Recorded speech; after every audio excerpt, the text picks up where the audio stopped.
Good morning and welcome to another edition of Black Line Flashlight Morning Power and Word. I am Dr. Elisa Marie Fidd, and as many of you know, I've written the book Success is Subjective. And I decided to bring content to you in a way that you're able to show up for the parts of the message that you want to align yourself with. So, I put out for a 21-day study, for 21 weeks study for Christian entrepreneurs. But of course, it can be used for anything. You can use it for a 21-day study. It can be something that you just turn to and say, hey, what was it that was said? Give me a scripture that can just encourage me today. I've decided that the scripture that I think would be applicable today, in today's time, you can see it right there on the screen. I've decided that and I'm going to read it in the King James Version first. In my book, it's the New Living Translation, but I want to read you the King James Version first. So we're going to do 1 Peter chapter 4, verse 10. As every man hath received the gift, even so minister the same one to another as good stewards of the manifold grace of God. As every man had received the gift. I want you to focus on that. Received the gift. Now I'm going to read you from the New Living Translation. All right? Here it is. Success is subjective.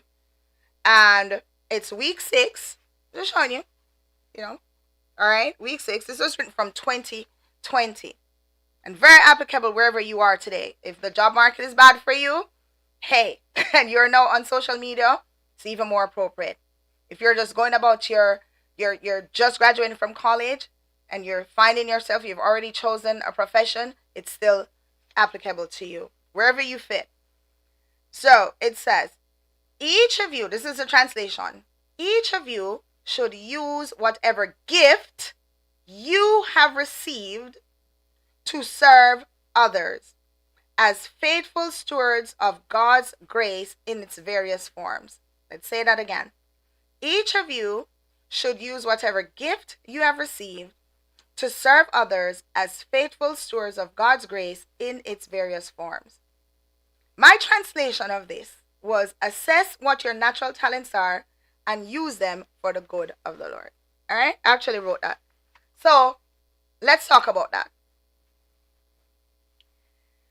There's so much going on right now, and I think depending on where you are, how you were raised, socioeconomic status, pressure from peer groups, and by the way, you have pressure from peer groups throughout your entire life, right? Oftentimes, people will like something, have an idea to do something, actually has something as a hobby, and they don't explore it much further. Or they keep it to themselves and they never really share it with another person. We don't even get to monetization or anything along those lines. We're just talking about accepting that you have gifts that you are able to share with another person, another human being, with society, with your community, with your street, with your neighborhood, at your church, at your job. Just your gifts. And owning those gifts and leaning into those gifts. And gifts, it's defined differently for everyone. But what I find most intriguing, the fact that this was actually written in the Bible, was that each of you should use whatever gift you have received to serve others as faithful steward of God's grace in its various forms. Did you ever think about the fact that you went to school, you studied to be an engineer, you're great at it, you got a job, you got one of the best projects, say a project to build the public housing in a large city like, say, New York, and you were on that project. Did you ever sit to think, my God actually gave me this gift, the ability to process the theories and principles and physics and all of this so that I'm able to use that talent to then build something along with others that God has given them the gift. right? The mason, the carpenter, all of that, to provide something to another person. Again, take the monies out of it for now. Just looking at the raw talent. That's what I mean. How many of you that's in this live right now, watching this broadcast, how many of you have taken the time to reflect on how great you are, that God made you a masterpiece, and that you have these gifts, as mundane as it may seem to you, that you're using to benefit society? I'm glad that some of you are. But this is called flashlight for a reason. So let's shine some light on some of those dark spaces that you don't want to talk about.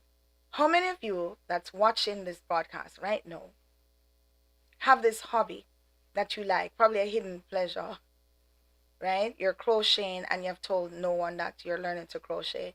It's just between you and the store that you go to get your material that actually knows that you're doing this.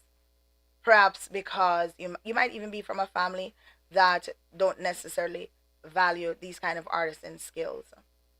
Or how many of you right now really you're in your high powered job, high powered described by our society, and you're in an office building somewhere, and you really would just like to go open a bakery.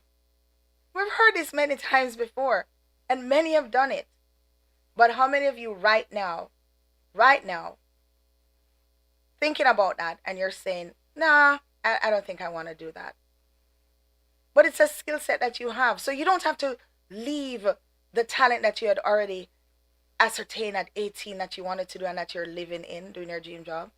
You can have other talents that coexist. But what I want to drive you is that the gifts that you have received, it says that you should share it with others and benefit others. That's what you're doing. Yes, compensation comes into play. Yes, you have to live. It comes into play. But how do you get to compensation if you're not even willing to accept that this natural gift that God has given to you, that it's something that you should share with others? Did you know that, let's give an example. Let's say you do know how to crochet. And let's say you are very creative in what you can crochet, or you can go to any one of these sites. You can Google it, ideas for crocheting, and you're able to get these designs and get it done. You can start out by gifting, gifting, and you can talk to your accountant and all of that as to if you want to find a way to have that be written off. But you can start out by gifting some of these items to the church, finding not-for-profit organizations, getting your name recognized for doing so, right? You can go to the local farmers market or a flea market to see what kind of interest there is. You might even want to test it out by just going to a farmers market one particular day, the highest traffic day of the year, find out what that is, and literally give it away with your name on it, a little card on it, and tell people, if you want more, reach out to me at this card and I can design it. You ever thought about that? Because that's actually marketing dollars. If you want to look at it, that would actually be marketing dollars. Use your gifts to benefit others. It's still, if it makes somebody happy because you knitted them a shawl, or someone asked you to knit a shawl with the name of their grandmother on it to give to the grandmother, and it made that person happy that ordered it from you, it made the grandmother feel good that their grandchild gave it to them.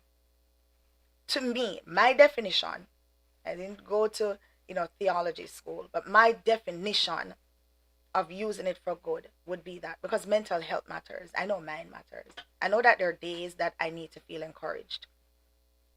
I need to feel good, like anyone else. So just imagine a grandmother that has something like that from their grandchild,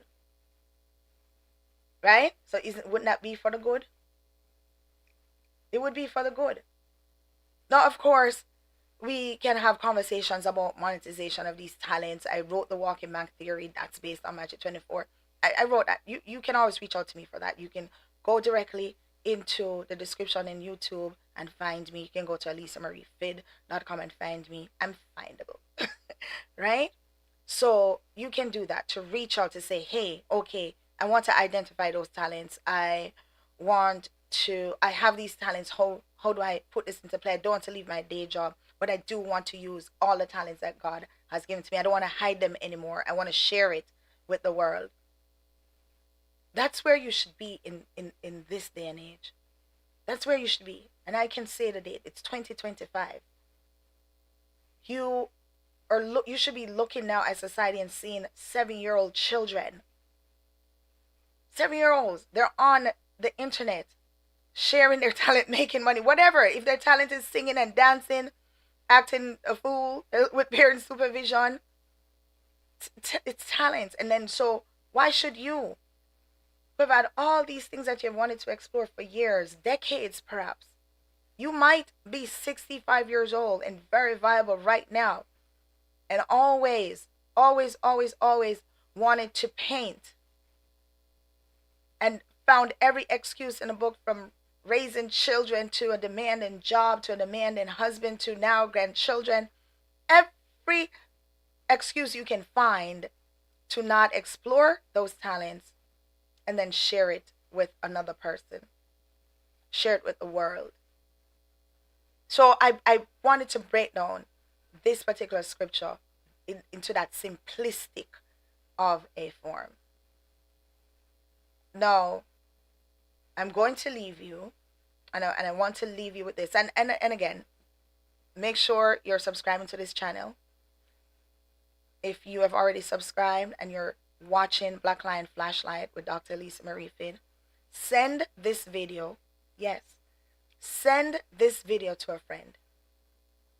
They don't have to be Christian to accept that God has created a masterpiece and God has given them all these natural talents to explore.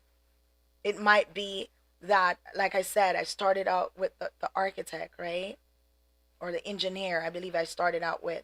So it might be that you will need others and their talent to help sharpen yours, but iron sharpens iron. It all goes together. It all goes together. But that is where I want you to be. So yeah, send this video on to someone who might just need it. Send this video on to someone who might be sitting there in their job and they're wondering, man, what else can I do? Or what can I do? Period. It might be for that. Or send this to someone that is really fulfilled with life. All these successes, but they have all these other talents that they have just never shared, or they've never explored, or they've done it and it's a hobby to them. And they just make candles and have it all over the house. For, yes, others to come to your house and feel, but never thought of making it their signature gift. Just assess your natural talents and share it with the world, because I think God has definitely made each and every one of us a masterpiece. So, until next time, roar with you soon. And of course, do not forget to get Success is Subjective. All right? So many, 21 scriptures there for the Christian entrepreneur, that it should enlighten you a bit introspectively for you. And I wish you well. Until I see you next time, roar.